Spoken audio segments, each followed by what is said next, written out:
Hello everyone, this is Ash from Creative Mending. It is currently 5 a.m. and I have no idea what I'm doing with my life.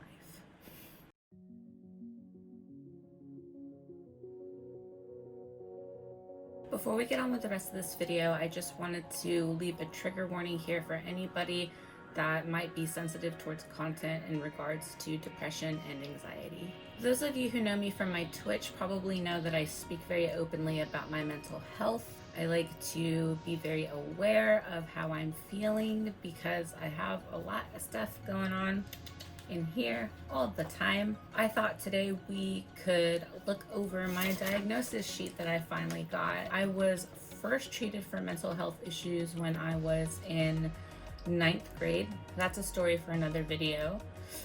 I got expelled. I was taken to a psychiatric facility, and that was some 10 years ago now. Here we are in 2019. Well, it's 2020, but I was diagnosed in 2019. I'm just barely making this video now because it's something that I haven't been able to talk about on YouTube just yet. When I finally did go get help at the age of 30, I got a few diagnoses and then I kept going back and I got a couple more. I'm going to discuss all of them except for one because I'm not comfortable talking about that one. The first disorder that I have is anxiety disorder. I was diagnosed with major depressive disorder, and then I was diagnosed with anxiety, and I was diagnosed with major depressive disorder, recurrent episode with mood congruent psychotic features. My anxiety feels a lot like I am trapped in a box, and everything outside of that box is chaos. It's really hard to even get out of my house and go to the grocery store because it's very difficult for me to be around a lot of people. Every time I'm around groups of people, I am constantly playing in my head all of these horrible things that might possibly happen. It makes it very difficult to get anything done. Even when I'm sitting at home, anxiety makes it difficult just to be in my own home. I worry about things like, what if the gasoline tank explodes today? And it's crippling. The anxiety for anybody can be really crippling. Now, whenever you take anxiety and you couple that with depression, not only am I always in fight or flight mode because of my anxiety disorder, but I am also always very low energy because of my depression. So even though I have anxiety telling me on one hand that all these horrible things are going to happen, and I panic about them and I worry, my depression is over here saying, well, does it really matter because is the world worth living in anyways? It doesn't matter what kind of achievements I make throughout life. I've made a lot of achievements. I have a really successful career going on Twitch right now.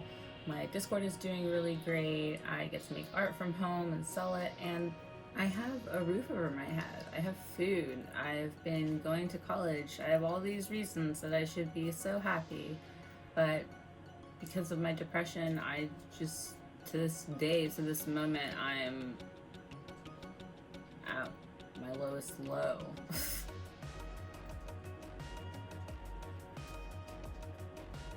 I should have laughed about that. The one thing in my diagnosis that is particularly difficult to deal with would be the major depressive disorder recurrent episode with mood congruent psychotic features.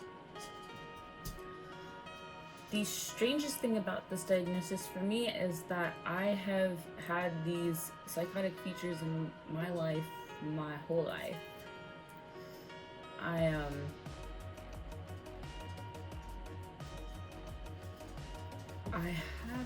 problems. And I hear things, and I see things, and believe things are happening that are not happening. When you put that together with anxiety in public places and lots of people, I can literally hear people saying things about me and looking at me and doing these things, I see it in my head and I feel it and I emotionally respond to it, and it's not happening. That's the weirdest part. Those things aren't happening to me. The great news is, come June 2nd, which is in just a few days, I will be going to an intake appointment and hopefully getting to see somebody who can continue working with me. As of right now, my current doctor is trying really hard, but we've tried so many things, and he thinks it'd be a really good idea for me to try and see someone who can help with all of these issues. In closing this video, I just want to say, even though I don't feel this for myself, I feel it for everybody else around me, which is that you can do anything you want to do. You can be anything you want to be. You know, don't let your mental illnesses hold you back. I know I'm trying really hard not to let mine hold me back. I still struggle with it, of course, but at the end of the day, when I look at all the things I accomplish, even though I'm not able to manifest how proud I am of myself, I do have very supportive people who remind me daily of my worth. I even have this tattoo here that says I'm enough, to remind myself of my worth. I know it's really hard. You guys, I get it. It's difficult. We all have our problems, and there is help out there. If you feel like you need help, don't wait 10 years like I did. Don't wait 10 years, because I've gone through a lot of my life very uncomfortable and confused, and getting this diagnosis is quite bittersweet, but it's helpful. It gives you a little bit of insight. It's worth it. You are enough to go and get help if you feel like you truly need it. I really wanted to keep today's video short and sweet and just share with you guys what's going on with me. Maybe it'll inspire somebody to go and get help if they feel like they've been teeter-tottering on that decision. I hope you guys have a great day. I know that I am going to have a very great